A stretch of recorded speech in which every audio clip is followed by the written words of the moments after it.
continuamos para no quedarnos demasiado rápido sin tiempo con la presentación del libro Fronteras de Carolina Sarmiento. Ahora les estaba preguntando si cuando compartimos escenario con Bresno hace tiempo que ha sido hace 2 o 3 años, pero no importa porque en cualquier caso me parece demasiado tiempo de espera. A los lectores ávidos me parece siempre demasiado tiempo de espera entre un autor que te gusta, te da un libro y te da el siguiente. Y yo me comentaba durante todos estos días, a gente que me preguntaba,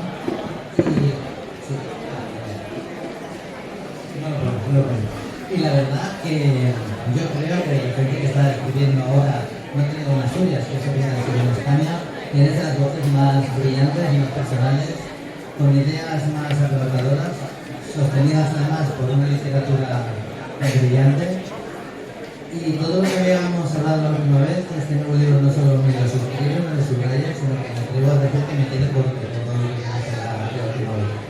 He leído de esta novela muchas cosas, por suerte, y uno se alegra cuando los libros buenos que le gustan tienen mucha repercusión. Y una de las definiciones que más se siente y se oye es la de distopía ecológica.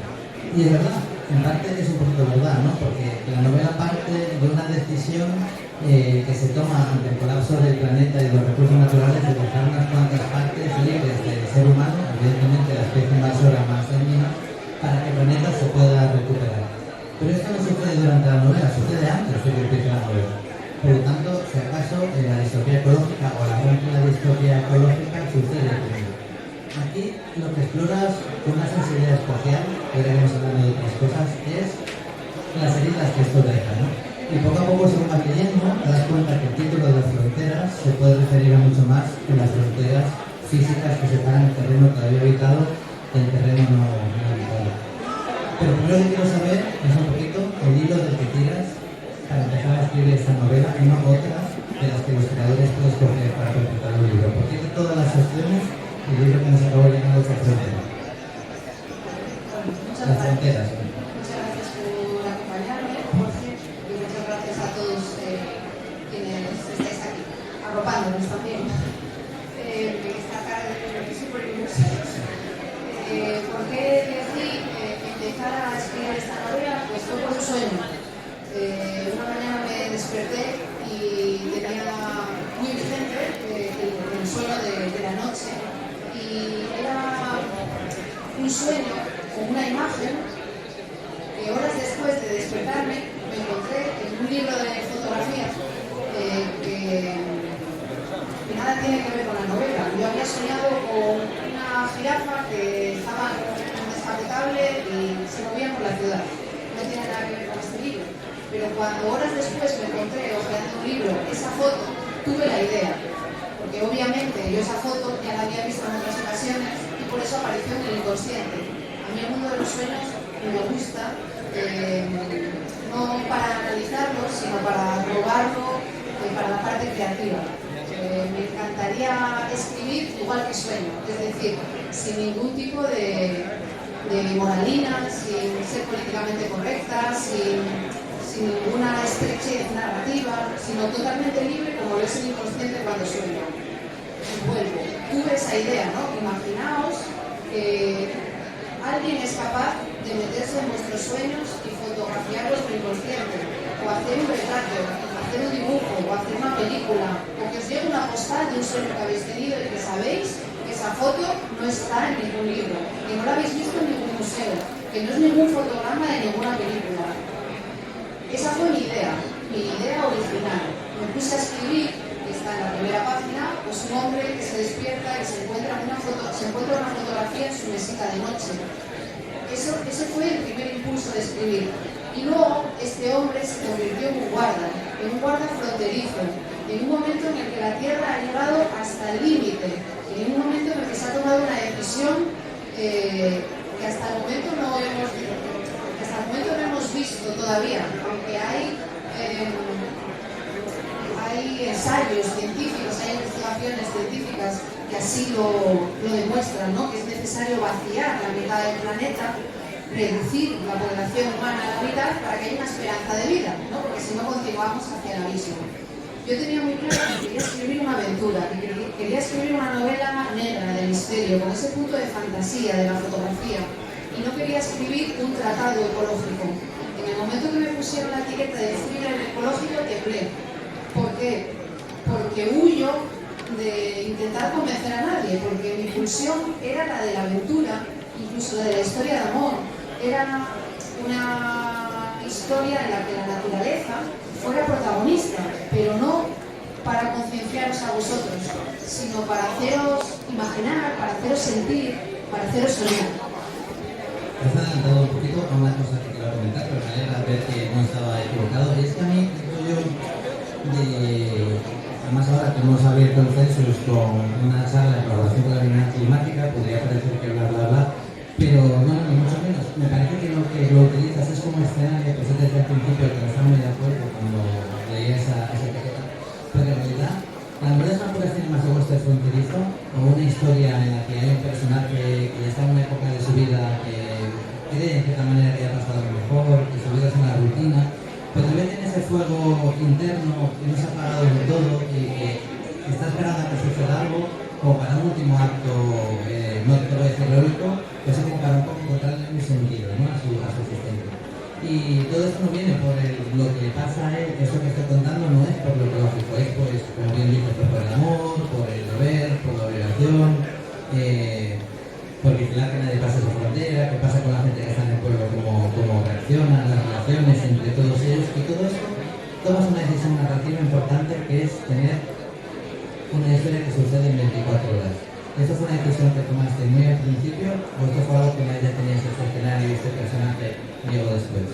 Es una decisión con el libro ya terminado.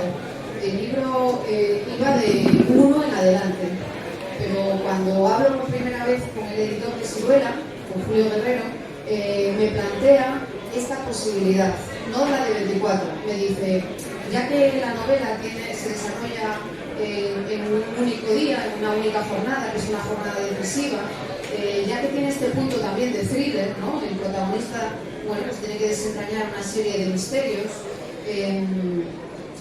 Plantéate una cuenta atrás, piénsalo. En ningún momento me obligó, piénsalo. Además nos estábamos empezando a conocer, es la primera vez que publico con Siruela. Entonces, bueno, pues me puse a trabajar y me planteé los capítulos empezando por el 24. Realmente en la novela no recuerdo cuántos capítulos tenía, pero no tenía 24. Entonces la trabajé para que realmente fuera una jornada de 24 horas. Y le añadí algo que a mí me parece muy importante por su simbología, que es el capítulo final, que es una página con un cero. Ninguna novela empieza por cero. Puede empezar por un 1, por un asterisco, por un palito romano de 1, pero ninguna novela empieza por cero. ¿Por qué termina en cero? Bueno, quienes la habéis leído lo entenderéis, pero que sepáis que hay una carga simbólica importante, tanto para el protagonista, que va a ese cero, como para la civilización tal y como la conocemos. Y aquí, ya que hemos hablado, ¿no?, de esta parte distópica y de esta decisión, ¿no?, de deshabitar la mitad del planeta, creo que no desvelo nada del final, ¿no? Si digo que realmente ese cero representa que el mundo ha cambiado tal y como lo conocemos. Las reglas han cambiado, ¿no? Se desarrolla en un momento, pues eso, en el que la humanidad da un paso atrás o da un paso a un lado y cede a la naturaleza su lugar, su territorio, lo que le pertenece, y nosotros dejamos de tener esa predominancia tan bestia sobre el resto de especies. El cero es para mí muy, muy simbólico en lo individual y en lo colectivo. Si volviéramos a empezar, es lo que me gustaría que penséis cuando, sin ninguna moralina, cuando terminéis la novela, ¿qué sucedería, ¿no? Si volviéramos a empezar como seres humanos habitando el planeta, ¿cómo nos comportaríamos? Hay un caso de tu escritura que hoy, cuando estaba presentando por la mañana a Carol Warren y decía que en su novela Como aceite en los huesos conseguía algo que muy pocos escritores consiguen. Yo creo que tú eres otra de estos pocos ejemplos. Es que a medida que vas leyendo, por la forma de escritura, por las palabras utilizadas, por el ritmo, te va recubriendo como lector una capa que vas viendo que tengamos un sentimiento con el que nos vas manejando como escritora, que nos mete en la historia de una manera como es difícil que te meta lenguaje, desde la difusión de cada palabra, va generando, aparte de que vayamos siguiendo la trama, una especie de estado lector necesario para que tu historia termine en nosotros como tiene que ser. ¿Quieres saber hasta qué punto tú eres consciente cuando vas escribiendo de las decisiones? Pues aquí vamos a ver cómo va caminando y cómo es una vida rutinaria. Seguro el lector está pensando, porque va leyendo a ese ritmo, ¿no? Le vas transmitiendo también una sensación. Yo creo que juegas muy bien con la sensación que provocas en el lector cada vez que lee una de tus páginas y una de tus frases. Gracias, Manolo. Sin duda lo busco, pero lo busco como lectora, ¿no? Se lo escuchaba a Martín Garzo en una presentación aquí en Oviedo, ¿no? Que es el primer lector de sus libros. Y a mí me pasa lo mismo. Yo según voy escribiendo, voy descubriendo cómo se comporta ese protagonista, cómo es el entorno que le rodea, cuáles son sus temores, sus esperanzas y quiénes son los otros personajes de la acción. Pero lo voy descubriendo, o sea, la imaginación es la que me va a mí sorprendiendo, ¿no? Pero luego, claro, está esa otra parte de relectura y de reescritura en la que efectivamente intento dar con todas aquellas palabras, todos aquellos verbos que sean los más efectivos, que generen una atmósfera, ¿no? Como esa canción de Joy Division, Atmosphere, ¿no? O sea, me gustaría que a través de la escritura se pudieran despertar sensaciones. Sé que jamás podré lograr la emoción que se logra con la música, con una canción. Pero aún así, pretendo que la prosa tenga una musicalidad, un ritmo, una emoción, una atmósfera. También me dicen muchas veces que es cinematográfico, que es muy audiovisual. Quieras que no, mi formación es audiovisual. Antes que lectora, yo fui más cinéfila. Me imagino que eso está presente también. Y siempre que leo y releo, quiero que la historia avance, sin duda, pero también quiero que tenga esa carga emotiva, que se sienta, que se huela, jugar mucho con los sentimientos, con los sentidos, ¿no? Que estén todos los sentidos, no solo la vista. Y en una novela que se desarrolla en un territorio que va ganando terreno, valga la redundancia, ¿no? En la que el paisaje es tan importante, eso se tiene que hacer sentir, ¿no? Sin duda. Si pisa el hielo, ese hielo cruje, ¿no? O igual se le empapa la boca de agua. Tiene que notarse que el paisaje está siendo víctima, ¿no? del cambio climático, pero ya a un nivel muy bestia, ¿no? Y que realmente se está apoderando de las aceras, de las casas, de las torres de luz, de las fábricas, de todo. Y también de sus almas, ¿no? Como si fuera hiedra que poco a poco les va capturando. Sí, porque además, lo hablábamos antes, ¿no? Aparte de los muchos tipos de fronteras a los que se puede referir el título, a veces lo que no está deja una marca tan pequeña como lo que sí que está, ¿no? De hecho, incluso que algo exista o no exista no es importante. O sea, se pueden cometer crímenes por algo que no existe mientras la persona que lo interpreta, así que lo crea, y al otro le va a afectar, que más da el otro día, bueno, le hizo por algo que no existe, pero a mí me ha afectado igual, ¿no? Se han hecho grandes barbaridades en nombre de ideas que nadie puede demostrar si son ciertas o no son ciertas, ¿no? Y yo creo que eso está muy presente en tu novela, en el sentido de que es presente todo el tiempo en los personajes lo que ya no tienen. O sea, que tuvieron antes el colapso, sitios donde ya no pueden ir, cosas que no pueden hacer, gente que decide irse primero y que ya no está. En ellos hay incluso más peso que lo que queda, tiene más peso lo que ya no queda. Puede ser. Antes hablaba de la música son muy importantes los silencios, y yo creo que la narrativa también. Para mí es importantísimo el misterio. Escribo porque hay algo que desconozco, que es esta historia. Entonces, lógicamente, voy a escribir desde ese desconocimiento, ¿no? Desde todas esas ausencias.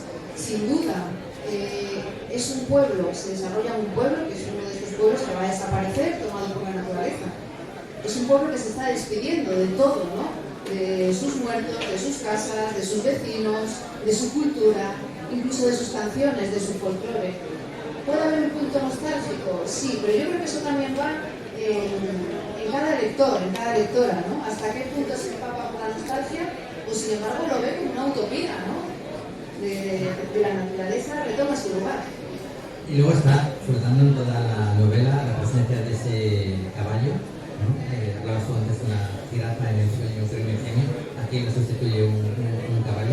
Tú tenías desde todo momento claro el papel que iba a jugar a lo largo de toda la novela. En el momento en que tuviste el sueño y construiste la novela, ¿ese fue como un eje vertebrador o fuiste incorporando el peso de esto dentro de la historia a medida que el personaje fue creciendo y diciéndote por dónde, como decías antes? Nunca tengo claro hacia dónde voy. Y en esta novela menos.